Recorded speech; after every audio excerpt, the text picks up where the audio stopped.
All right.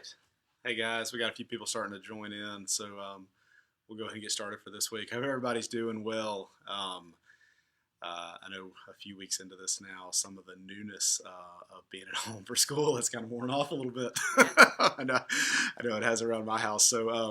So we're happy to be here with you guys again today, and I hope we can give you a little bit of just something fun to kind of watch and learn about this morning. We're gonna try to keep it a little shorter than we have the last couple of weeks. We realize we like to talk a lot.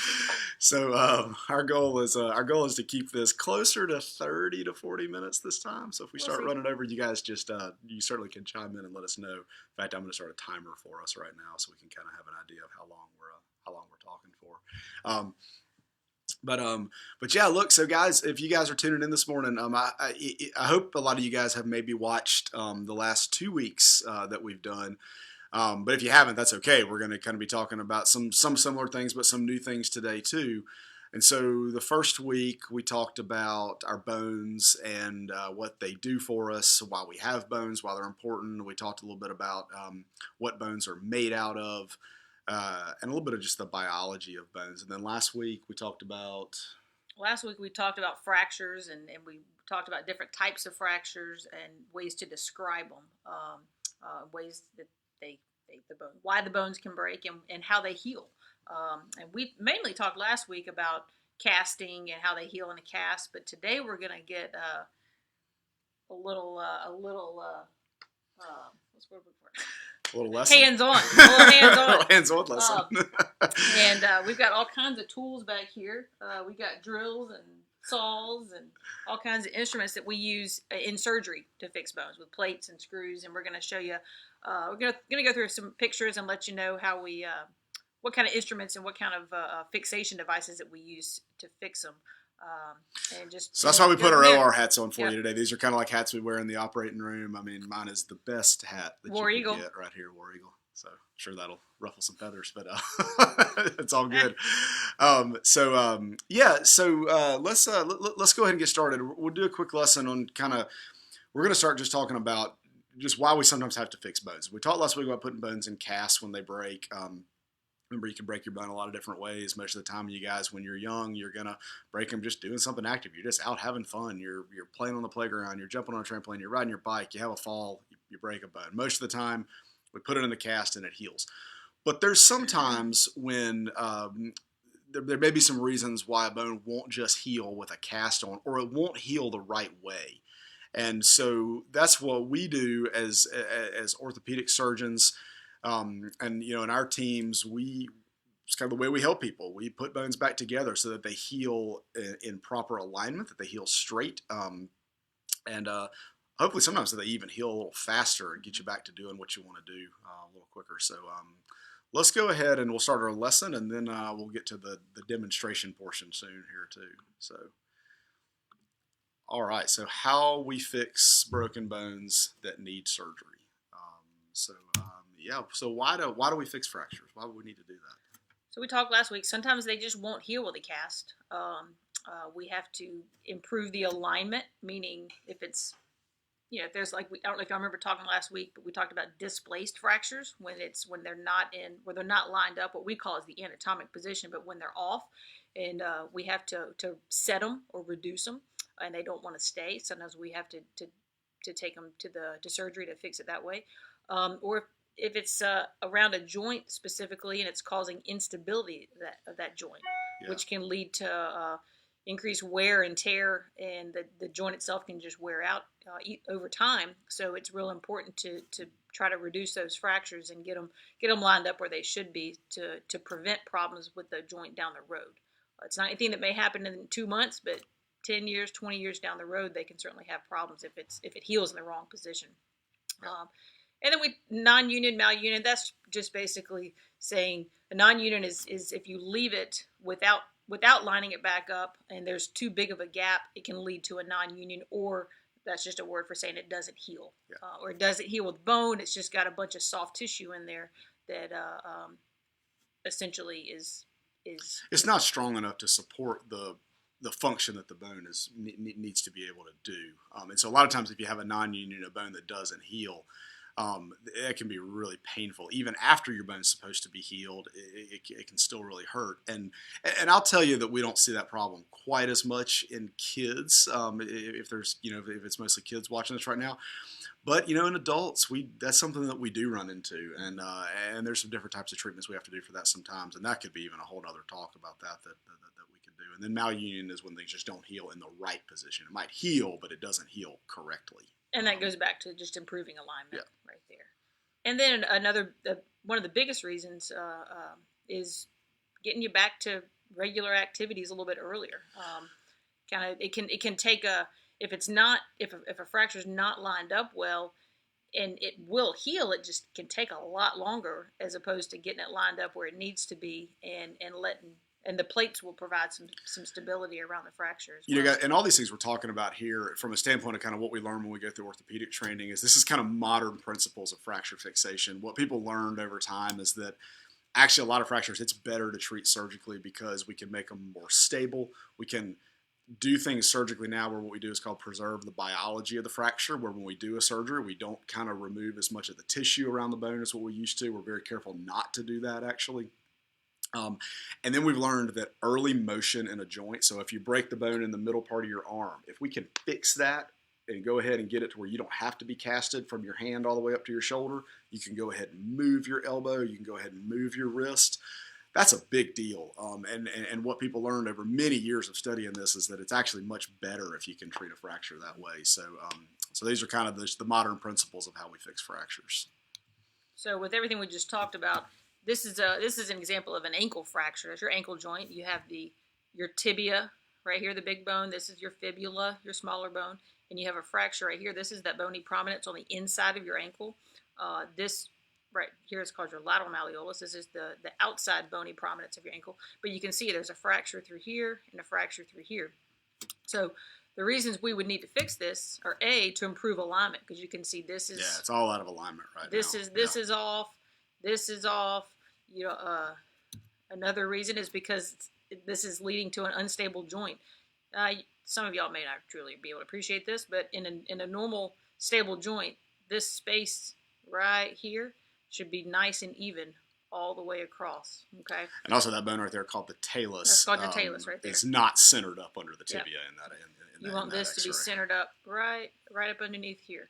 Yeah. But because this fracture is around a joint, if it's not fixed, it will lead to some instability. Yeah, so if we put that fracture in a cast, this bone up here, the fibula, this would probably heal, but it would heal just like that. This actually would probably not heal. This would probably go on to a non-union over here, and that would be painful. So definitely a fracture that would have to be fixed there. And exactly what we talked about. Right. Reduce the non-union chances over here and a malunion right here. I like this pointer thing. Yeah, it's really good. Well. I know, this laser pointer. We're getting a little better every week with technology. We're probably having too much fun with this. Yeah. So, and then return to activity earlier. We fix this. We can get you moving your ankle earlier. You still got to be off of it for a little while, but definitely a fracture that's better with surgical fixation. And then that's how we fix it right there. So this X-ray that you just saw pop up on the I guess if you're looking at it the right-hand side of your screen. I think it's your right side. The X-ray that popped up with what you see all that white in there, that's metal. The white, the long pieces of white is the plate, and then there's screws, multiple screws. So 1, 2, 3, 4, 5, 6, 7, 8 screws. On this side. That go through the plate there, and then 2 screws on the other side of the ankle.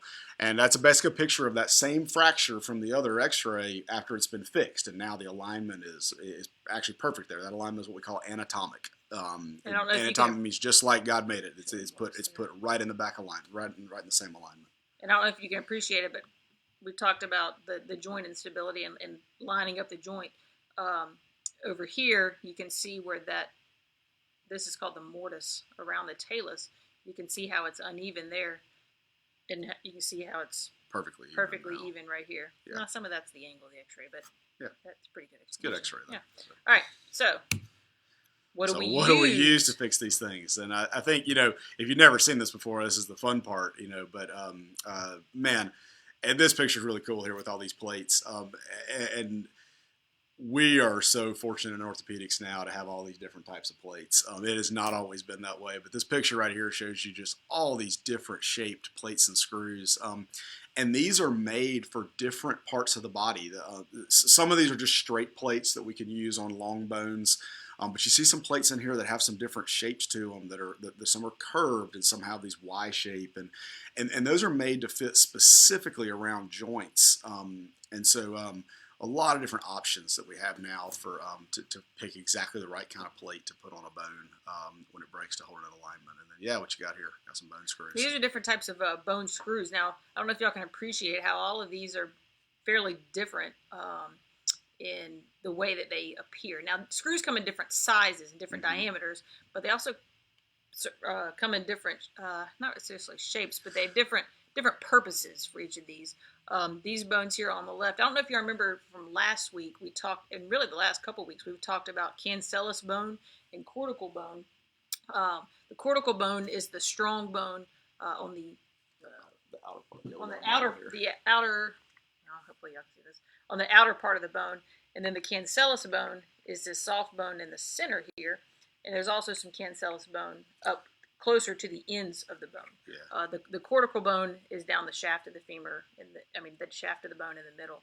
But so these bones on the left are the cancellous screws. I don't know if you can appreciate. Well, I guess cortical here. Yeah, that one is a cortical. So the first screw there is a cortical screw, and the difference in these screws is what we call the pitch. So the pitch is actually the distance between the screw threads, and so these cortical bone screws that fit into the hard cortical bone have a very short pitch, so a very short distance between the threads. But this cancellous bone screw here, because it's trying to get purchase is how tightly it fits in some softer bone. There's a wider pitch between those threads. And so that's kind of the difference between putting a screw in two different types of bone. And then if we keep going over here on the far, these screws over here on this side, you'll see they have a smooth part to the screw and then threads on the end of it, and we call those partially threaded screws because they're not threaded all the way across. These are fully threaded and these are partially threaded. Yeah, and those partially threaded screws, what they do is where those screw threads are, they'll grab on one part of the bone, but then the smooth part will not grab on the bone, and so that'll help to pull two ends of the bone together when they're broken. So we use that for something called a lag, and we're going to show you guys that another way we do it in a second. We call it compressing the bone, but it's a lag screw. And any of y'all who know of anybody that works in construction, parents or whatever, when you're dealing with putting screws in wood, there's similar concept in that. There are screws made for harder wood and softer wood. So, I see a question from Deanne on here. Hey, Deanne, it's good to hear from you. Who's the maker of these screws? So, Deanne, thank you for that question because I actually wanted to make sure that we thanked the people who provided us with this stuff today. So this equipment that we're going to show you guys today is from a company called Stryker. They're a big orthopedic company. Specifically, some local friends that we have around here who work with us every day to provide us this equipment to help with people. Sean Fisk, Brian Daughtry, and Austin Morgan. They work with a company called Gulf South Orthopaedics locally, and they were gracious enough to help just provide us with some tools to show you guys today. So Stryker's the company, and big shout out to those guys. They help us out every day, and even right now when we're not doing as much in the operating room, they've helped us out with this too. So thanks, guys. So all right, so obviously you can see we use plates, we use screws, we also use nails. Sometimes you can fix it by putting a nail down the center of the bone back to here. You remember your bones are hollow. This is the marrow, but this is super soft in here, and you can slide a nail right down the center of it. I actually happen to have one here. So this is an intramedullary nail, so pretty big. I mean, I think this one might be about 12 to 13 millimeters. I'm not sure exactly the size of it.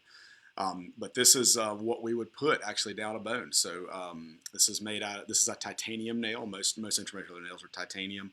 And so this would go down that, right there. If we were doing a surgery in that intramedullary canal, this would go down that canal right there. So, and inside the bone actually. And so that's just a different way. Rather than fixing the bone from the outside, we can fix it with this that actually goes down the inside of the bone. Now that works for certain types of bones. This picture here is of a tibia. Works well for that. It works well for the femur also. So just a different type of fixation. And the last one we got is Oh, I got two more actually. Yeah, we got wires. So these are straight wires. I know there's a little bend in here, but we do that with a little instrument. But these start off with just a straight wire like this. Okay, they come in different thicknesses as well, and we'll show you an example of how we do that. And this is what we call cerclage wire. It's very flexible, very malleable, and I'll show you how we can use that too. That can wrap around the bone, and then we can tighten it with some different instruments. So we'll use wires sometimes, and this is an external fixation. Yeah, this is if you had a really bad injury. So we talked last week. We talked about a type of fracture called an open fracture, where the bone comes through the skin, and that's just one situation where we might have to use this if the soft tissue is really damaged around an area. Sometimes we actually can't put hardware in there right away because of some risk of infection or further soft tissue damage, or the skin and tissues not healing well. So we actually have to put something on the outside of the skin in those situations. And there's some pins that go into the bone. And then, so this is kind of what these bars look like that you see going across in the picture right here is what they actually look like. And it's these carbon fiber bars. And they've got these different clamps that clamp onto the bars. I mean, look, this looks like an erector set right here, right? I mean, it is essentially basically what it is. And so in really bad situations, and this is temporary, these won't stay on forever. But sometimes we have to build these constructs to make people's bones stable and make their limbs, their arms and legs stable while they're trying to heal. Thanks, Mandy War Eagle, and thanks for the hat. So here's just some examples. We have some plates and screws. This is a femur bone, and we talked about it earlier. But all these instruments, mostly they are either made out of stainless steel or titanium. Here's an example of an intramedullary nail. You can see where it goes down the center of the canal. Typically we'll put some screws above it and below it to stabilize that and prevent it from rotating. Yeah. Here's an example of the wires and the pins we talked about. The wires can be used here. This is a radius. This is, at the wrist joint. We'll use them to stabilize that. Or we can use the cerclage wire along with pins. This is a patella fracture of your kneecap, where we put the wire around it within the tissue. And you can use wires, you can use screws. Sometimes you don't need the cerclage wire, but this is an example of how it can be used. And then the external fixator, like we talked about earlier. There's a lot of comminution. I don't know if y'all remember that word. That's when there's basically the fracture's in more than one piece. But if it's significantly comminuted, your picture here shows it really well. Where you can see here, a lot of fracture pieces here, where that can make it really difficult to get everything aligned. So the use of the external fixator, you can allow yourself to get everything out to length, so that to give this a good chance to heal. Or if it, like Dr. Savage said, if it's an open fracture, or if just the skin is damaged, if it's a bad accident where there's a lot of tissue damage, a lot of skin damage, where you can't go, you don't want to go in there surgically and make an incision because it increases the risk for infection. Yeah. Then we'll put and that's a really important part of fixing fractures. A lot of people think what we do is just fixing bones, but I tell people a lot of the time, and Suzanne and I will have this talk with people in the emergency room sometimes that will wonder, why can't we just fix that broken bone today? And it's a lot of times we'll make the comment, well, look, we can fix the bone, but sometimes protecting those soft tissues and respecting that those soft tissues have been really damaged, that's actually what we have to focus on more, because we want to make sure that once that bone is healed, that all the tissues around it are healed well also, and certainly not make anything worse in the meantime. So while this can seem like a bad thing at first, and it's a tough thing to deal with, so sometimes it's just what's necessary to do. And if I've been smiling some of this, because I've been reading some of these comments every day, I'll keep them coming because they're great. Deanne, yes, is Jay Savage. I realized that was you a minute ago when you texted in. And then Piper, yes, we fix bones. Yeah. Glad we could fill you in on that. Didn't Piper have a birthday this year? Oh yeah, happy birthday, Piper. That's right, happy birthday, Piper. All right, so there's that. So we're going to talk a little bit right before we get into it about kind of the techniques we use to fix them. One technique here is called a lag screw. We talked about it earlier with the screws, the type of screws that we can use, but it's just a way to compress the fracture together, specifically for oblique fractures. I don't know if you remember that from last week, but it's oblique fracture, where it's fracture at an angle I think across. we'll show them that on a video in just a second. Yeah. It'll make more sense about how that works. But basically, we're trying to get the screw just to purchase or just to grab on one side of the bone at first to pull that fracture together. You may be able to tell in the picture here, but this is a little bit wider hole than this is right here, so that the screw will slide across here into here and capture it and bring the bones together. But like I said, we've got a video. You want to show the video now? Yeah. Why don't we just go ahead and show the video of the lag screw now? That's a perfect time to do that. Yeah. So we're gonna show you a little video here of how that works. And we're gonna show you the video because we're gonna show it to you on a bone model in a second that we think we have set up well for you to see, but also just want to make sure that we kind of get the where that one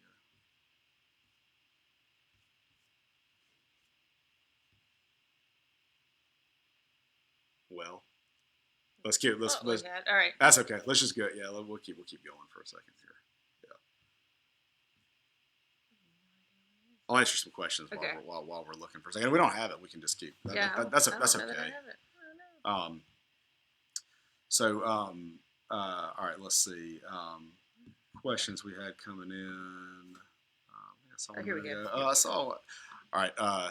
Yeah. Here's the lag screw video. Okay. So let's watch this video real quick here.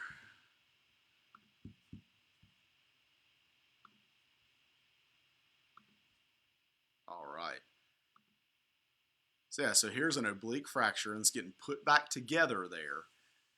And then now what you're going to see is we're going to see the hard cortex on the outside and the canal in the middle. So the screw is going to go across this bone between that cortical bone and then through the canal in the middle. And so they drilled one hole on that side, and that's the glide hole. So that hole is actually a little bigger than the diameter of the screw. And then we're going to put this cap in here that's going to hold that position. And then this is a little smaller drill bit that's going to go through the other side of the bone. So now when this all comes out, there's a screw that's going to come in here. And now that screw is going to glide through the first hole. It's just going to kind of push in through this first part here. And then now we're going to have to turn it to get it through that other side, because now that's a little smaller hole and it's going to grab. And what it's going to do is it's going to compress those two ends of the bone together. While it does that, that's what those arrows are showing, how it compresses and pulls those together. So by making a bigger hole on one side and a smaller hole on the other side, we create a lag technique. And super important thing when we do that is to be perpendicular to that fracture line, because if you're not, it's going to shift that fracture out of alignment a little bit. So pretty cool. So I hope that I think that helps a lot with understanding a lag screw. At least we hope it does. Yeah, hope so. All right. You want to do that? Next is compression plate. Yeah. And we've got a pretty neat little video for this as well. So this is a special type of plate. You can see where this is kind of an oblong hole, and we've got one side that's got threads for a locking, some called a locking screw. And then this one is smooth, and you'll see why this end is smooth here in just a little bit. But you'll start off with where you have a plate on top here, and you've got a little gap in the fracture here. Okay. And the purpose of this compression plate is to bring the bones together, and we'll show you. Got a neat little video for that too. So you start off with a gap, and you end up with it compressed together. So really cool there. I mean, we're putting I think sometimes you might think of if we put a plate on a bone that it's just putting there just to hold it in place, but no, actually we do things with these plates that actually help pull these bones together and compress them. Is this a compression video that we have right here?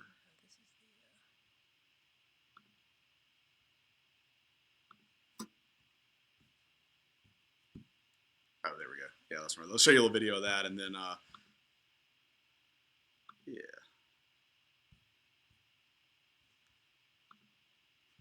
Awesome.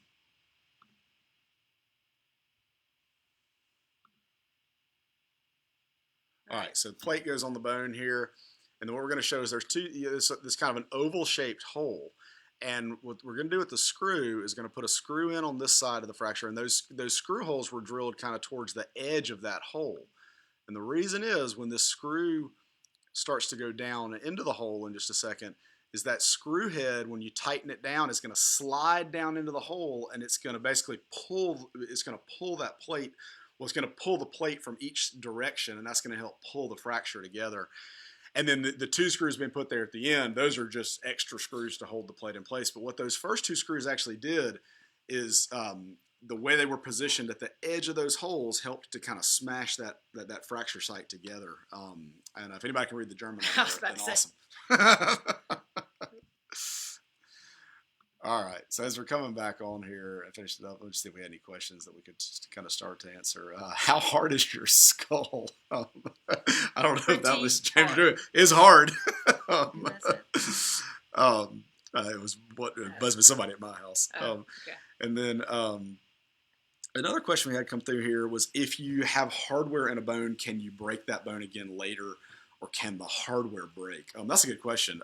Actually, the answer is yes on both of those things. Uh, Unlikely. Most of the time, if we see hardware break, I mean, these are strong metal plates and screws, but if we see them break, which can happen, it's usually because the bone didn't heal. Once the bone heals, the bone is super strong, and once that bone heals, that hardware shouldn't break at that point in time. But if something doesn't heal well, we get that non-union we talked about. Basically, what that hardware does is it flexes, and very little motion occurs. And over a long period of time, I describe it to people. It's like if you take a coat hanger, an old wire coat hanger out of your closet, and you bend it back and forth a bunch of times. Eventually, that metal will break. Now, those plates and screws are a lot stronger than that, but if you bend them 10,000 times, then eventually you can get some wear and fatigue, and that metal can fracture. And then the question about can you break a bone again after you've had hardware in it? Yes. And generally what won't happen is it usually won't break where the hardware is. It will break right past where the hardware is. So we'll show you in a minute. We put a plate on a bone. Right at the end of the plate is a very strong area. That metal and bone where they come together creates what we call a stress riser. And so there's a lot of extra stress at that area. If you bend the bone really hard at that area, you actually could have another fracture there. And we see that sometimes. So a lot of times when you're younger, we will talk to you about taking hardware out just because you just have so much time, ahead in life for potentially for things to happen. As we get older, most of the time we leave hardware in. Yeah, so let's talk one more thing before we go to the model here. There's two different ways fractures heal, is primary and secondary bone healing. So primary bone healing, both those things we just showed you, pretty much what we're going to show you today is how we achieve what's called primary bone healing. So we fix fractures under compression. So the lag screw and the compression plate take two ends of the fracture, they bring them together to where they're just intimately aligned and solidly together. And so what's going to happen there is those bone ends are just going to heal directly together. They're going to heal with some things like we talked about last week with that lamellar bone or woven bone first that then becomes lamellar bone, or sometimes if they're perfectly together, bone will just kind of grow in from each side and heal. And on an x-ray, you'll never really see a lot of extra bone or callus form.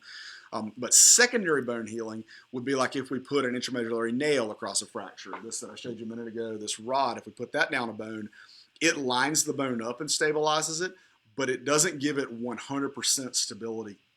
And so there, actually the motion at the fracture site actually is good. It stimulates this callus to heal. And what callus is kind of this big kind of,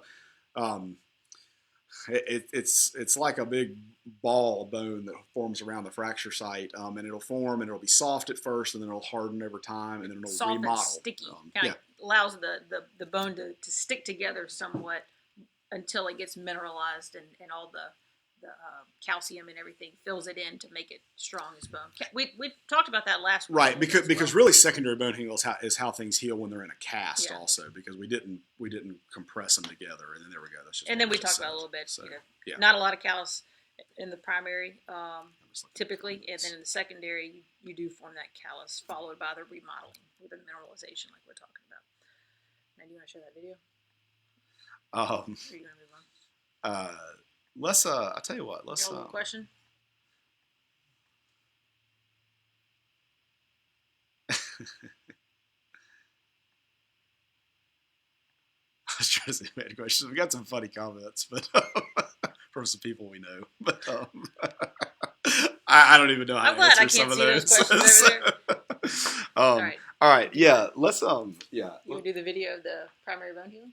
Yeah, sure. You can do that, and we'll kind of get some things kind of set up back here. Can you do that where we don't hear sound over there for a minute? Probably. Let's see here.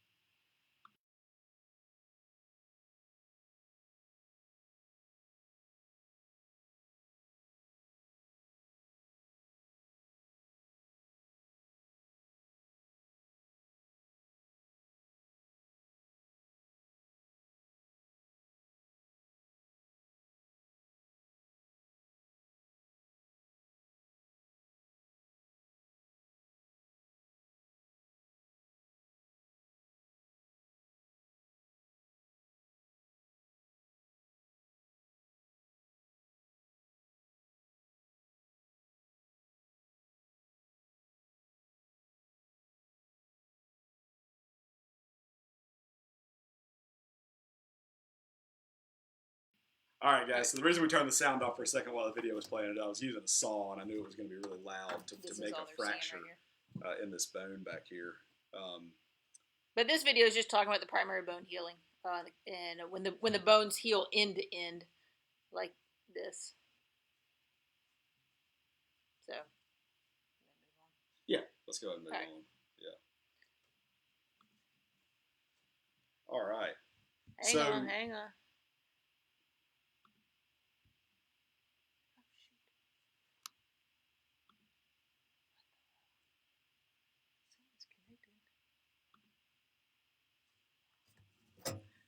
Oh, hang on, guys. Hang on just a second. We're trying to get a different camera set up for you guys so we can show you this model back here. Give us just a second to work with the technology.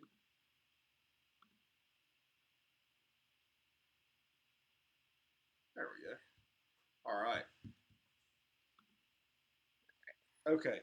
So this model we have here. All right, so this model that we have here. These are called saw bones. And what I did just a second ago is I created a fracture in this bone right here. That you can see. So we have a model here, so a tibia and fibula. But really less important, kind of what bone it is. What bone it is. We're just going to kind of more show you some principles here. So what we did here was I made this oblique cut through the bone. If you can see how that fracture line is right there. And so what we're going to do is we're going to put this back together using a lag screw first. Is what we're going to is how we're going to try to do this. So I'm going to see these saw bones are kind of funny, and the clamps that we use don't always work great on. If it will, I'm going to use. We're just going to kind of hold it by hand. What he's using there, what we call a point to point. Yeah, so this is like a clamp we would use in the operating room. Let me see if we can get it there. And you see those pointy ends on it, and we'll put those on each end of the bone to clamp it down together, and that's how we'll get the bone back aligned. Also, say check that echo on one of your microphones. Okay, I don't know. And so what I'm going to try to do here is clamp that back into place, and actually it's doing pretty decent. Well, kind of. So you can hold the foot for me. Does that sound any better, guys? So we got that back together pretty good there. And so we'll clamp a bone like that, and that will hold it in place. And then what we'll do is then we will get our drill and everything set up to put our lag screw in. So remember, what we're going to do with a lag screw is we're going to put a screw that goes across this fracture that way to basically pull the bone back together. You can still see, and you probably will be able to see a little gap there, because like I said, a saw bone, when you make a cut in it, it actually removes a little bit of the saw bone, so it won't look 100% perfect. Let's see if I can position it a little bit better.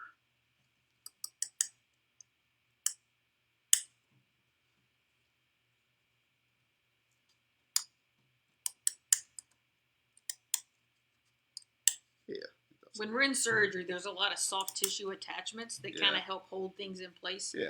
Along with the retractors. So I think that looks good. You don't have all that with the saw bones here. And so then when we drill, we'll have a little guide like this that slides up and down the drill, and what that does is it protects the drill from the soft tissues. Okay, yeah, everybody said a little much better. So, come on the other side.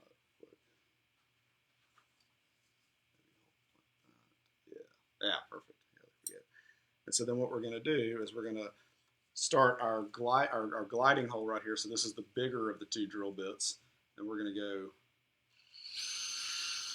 And we're going to start to drill across this fracture, and so that we're not going to go through the other side of the fracture with that drill. We're only going through what we call the near cortex. I remember that cortical bone. You have a cortex on this side and this side. Because it's circular, it's all the way around. So we're just going through with the bigger drill bit on this near cortex where we're working. I think we just hold it, because the clamp's not going to work like that. That's okay. And then now I'm going to put this. Switch my drill bit out a little bit.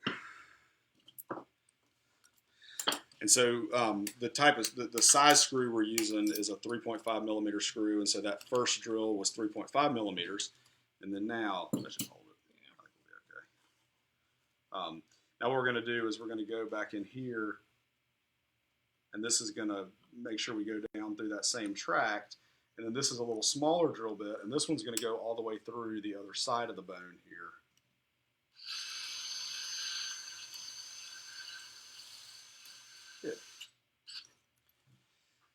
And so, yeah, so we got our hole through both sides of the bone. And then now what we're going to do is we're going to use this device here. It's called a depth gauge. So how do we know how long of a screw we need to do? If you can see this device right here, it has a little hook on the end of it. I know it's a little hard to see. But then what this can do is that can slide in and out. And then there's a scale here that's going to show me how long that screw needs to be. So I'm going to put this down through the hole. It's going to come out the other side, and you can see that. And I'm going to pull back until it contacts the bone over there. Then I'm going to slide down, and that's telling me that that's 28 millimeters. You probably can't see the numbers, but that's roughly what it's telling me there. It's 28. So then I'm going to come over, and I'm going to get 28 millimeters. A set of screws here. Yeah. All different sizes. So, and this is actually how our screws come in the operating room. They come in these trays like this, and those numbers are they usually come in 2 millimeter increments like that. And so we're going to select a 28 millimeter screw, and these are what we call cortical screws. So we're trying to get purchase in the good hard cortical bone here, or as much as we can on a sawbones model. It's not too hard, but we're going to do our best.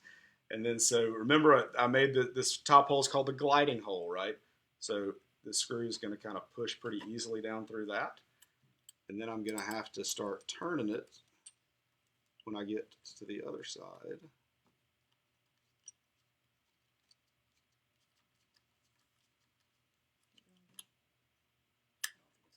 Yeah, I think we're not lined up. That's okay. We'll get it lined back up. Yeah,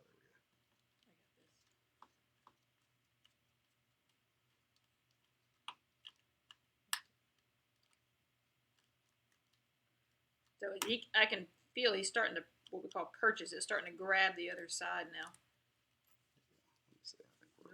Yeah, we're just, because we can't have a clamp, we're a little offline, but that's okay. We're just going to back it up and do it again.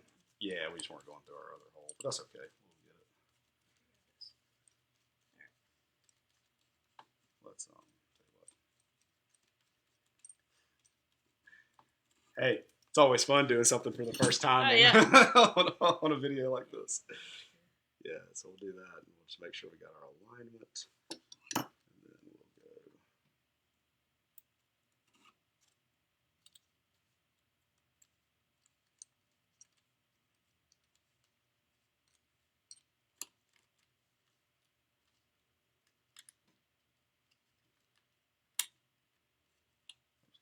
Yeah, and so what that screw is doing is coming through the other side, and because we don't have a clamp, it's not holding it all that great together. But that screw will line that up. I think it's still just not hitting the hole on the other side because we don't have it because we don't have a clamp.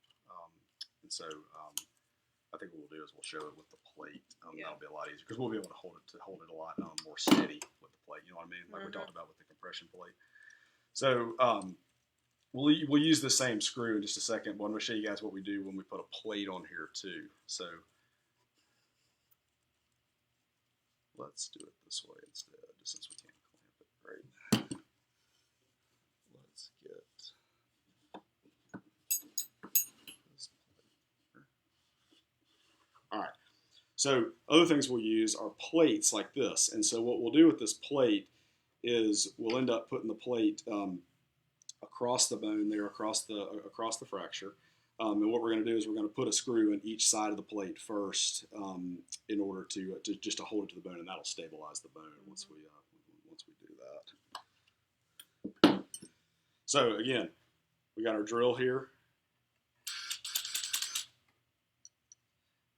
And so what we're going to do is go ahead and slide over so I can use that hole again in just a second. I still want to try to use it if I can. You have some wires to hold on to. Yeah, I guess we could do that too. Yeah. I want to hit your hand. Yeah. Yeah, there we go. There you go. You don't want to hit your hand either.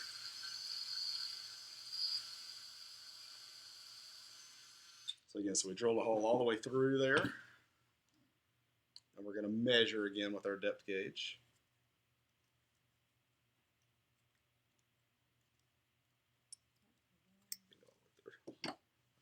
My soft tissue protector stopped me. There you go.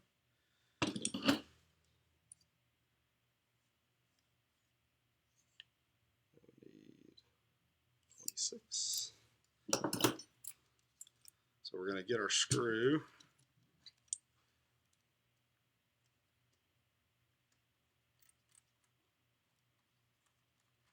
And we're going to put our screw down in the bone. So, I mean, look, this is just like any screw you would put in a piece of wood. I'm just turning it down and screwing it down into the bone. And when it gets to the other side, it's going to start getting tight. And that's what's going to hold this plate.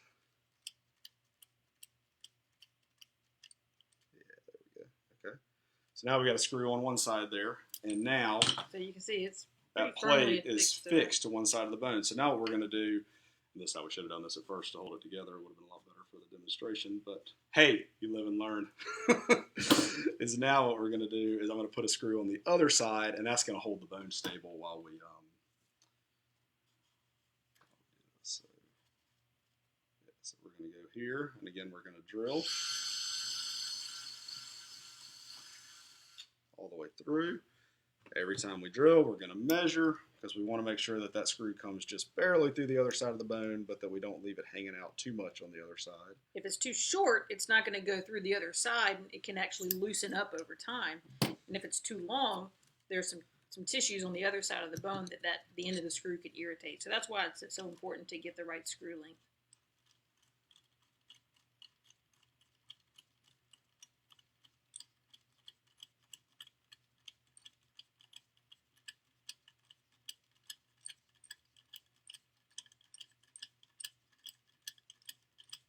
Now this is a hand screwdriver we're using now. Some of the bigger bones, we can actually put the screw on power because these are like, these are little 28 and 30 millimeter or shorter screws. But sometimes we got to put screws in that are like 70 and 80 millimeters. And if you're doing a lot of that, sometimes your hands can get really tired. So we'll put them in. So look, so now what we've got is we got our plate on our bone, and now our bone that was all floppy and falling all over the place is put back together. And I still want to show you guys this one more time because we still have that oblique fracture line right there. And so what we were trying to do there, and I'm going to see if I can just make my hole. Yeah, there we go. Yeah, hole's a lot better now. Yeah. And so, again, we're going to put that screw, that's that lag screw we talked about across there. And I just want to make sure my length is still the same now that the fracture's back together. Grab a 30 just to make sure we can show it coming through. And so now that screw is going to kind of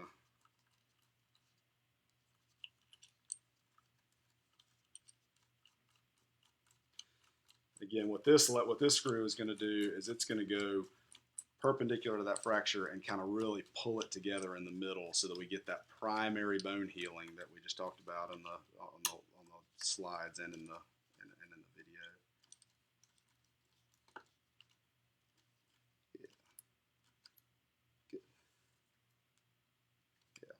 And so now what that's done is pulled it together where now when I try to move that fracture, it won't move at all right there. And so what we would do at that point, now that we've got our two screws in here and our lag screw in, is then we would just fill up the rest of the plate with screws. And usually what we try to do is put 3 screws on each side of the fracture. That's kind of a standard technique that we do. But now that bone that was flopping all over the place, I can't move it. Mm-hmm. And so that's a cool way that we something we get to do in the operating room and how we can put broken bones back together. I'm just going to look over here and see if we got any questions about that. Mandy, that was all him. Yeah, I had it set up correctly at first. So so I think that's kind of. I'm realizing that working with sawbones on video is harder than I thought it was going to be. but I still hope that was cool. So I think it's hopefully cool just to see the instruments that we use too. So again, I mean, guys, look, I mean, that's a drill, and this is a surgical drill that we use. But guys, I mean, that's just like the drill that you have in your garage. garage, right? You know, I mean, there's not much difference there. And then, I mean, the way drill bits come on and off, I mean, we have different sizes of drill bits. So again, just like any drill bit that you might use, you know, at home for a project, the difference is in the operating room, they're sterile. And like we've got different size plates. We've got the plate that's on here now comes in different lengths with different number of holes. There's also plates like this that have a funny shape. This end down here, this is specifically for the end of a fibula, the ankle, like we talked about, like we had on the X-ray earlier. This is one of the striker plates that's specific for that. It's got several holes here at the end to get good fixation. It'll sit right. Can y'all see that? Let's see here. Yeah, not made for this fibula. Well, but and another thing, these plates can bend. Yeah. If you need them to contour well against the bone, they come with these plate benders where you can bend it how you need to get it to contour. We talked about point to point, different types of reduction clamps. Point to point, you can see there's points at either end. We also have these. These are called lobster claws. I don't know what the official term is. That's what we call it. We call them lobster claws because they look like a lobster claw on the end. We've got different kinds of pins, like the wires that we talked about earlier. We've got a big clamp here. I don't know if you can see that. It opens up a whole lot bigger than these little point-to-points here. That's good if you're having to get all the way around, or just a bigger bone. And those are all types of what we call reduction clamps. That's a good question about what do you do about the fragments of bone that may break off. So yeah, that's a good question because you guys probably remember we talked last week a little bit about, why don't we switch back to us? I mean, I think, and we'll kind of answer a few questions that are coming in. So yeah, one question that just came in there was, what do you about fragments of bone that break off? So if you remember, last week we talked a little bit about comminuted fractures or fractures that have a butterfly fragment. And so the answer, I guess, is sometimes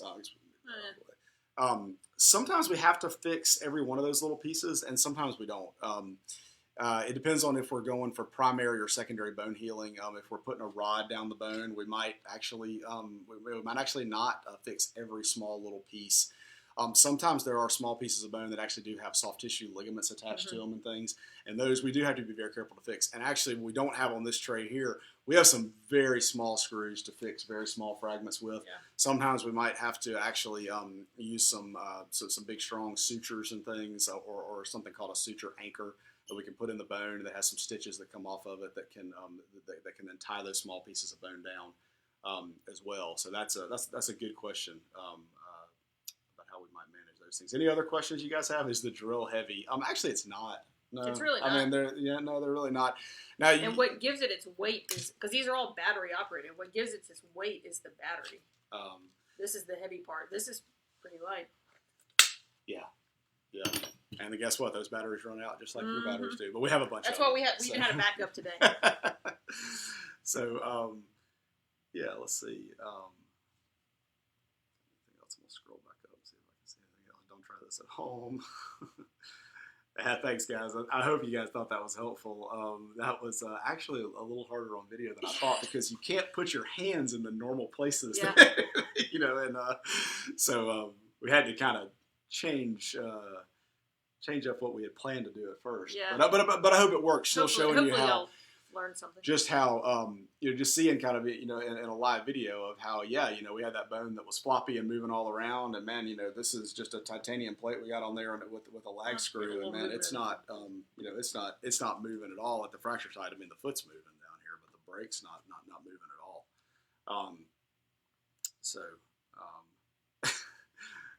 Corey, I don't know about that one. I can't really answer that. But yeah, any other questions anybody's got? We can hang on for a few minutes. And the sawbones here, it's got these little rubber bands in place of what we call ligaments that attach bone to provide stability around joints. We'll probably do a talk in the future here about muscles and ligaments and tendons and all the soft tissues that are part of the skeletal system, or the musculoskeletal system rather. and their purpose. So I see that I'm just looking at our time, and when we said we were going to keep it shorter today, we're at 55 minutes again. Wow. So look, guys, this is fun for us. I hope you guys are enjoying these things. I know we are. We're enjoying. This was a brand new one today. I'm a little bummed about the sawbase model because we had a couple other plans, but I can tell now that we got started doing it that one thing we wanted to do is not going to work well. But yeah, hopefully, and look, what I'll probably do is if anybody chimes in with any more questions, what I've tried to do every week is I've tried to go back and look through those and answer every single one of them. If we didn't answer them, while we were talking here. So if you're not watching live and you're going back and watching later on, feel free to put a comment or question in the comment section, and we go back and check all that. Yeah. And if any of the videos that you guys said, hey, I want to see that again, we can probably post those online too. So yeah, you guys, hope you guys have a good rest of the day, a good weekend here. Hopefully we're seeing each other in person again soon, but while we're not, we're going to keep, if you guys like this, or if you think you're getting some of it, we're going to keep doing this for the next few weeks. Yeah. While we're all still kind of stuck around the house.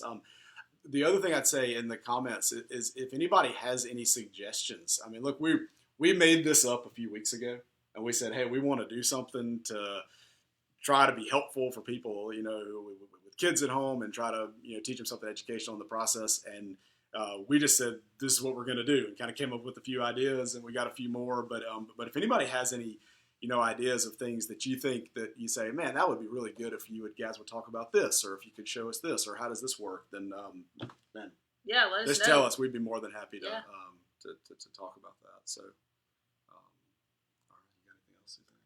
I think we're good. Okay. Hope y'all have a good rest of the day. All right, we're gonna sign off, I think. All right, guys. See you next time. Okay. Oh, let me come back.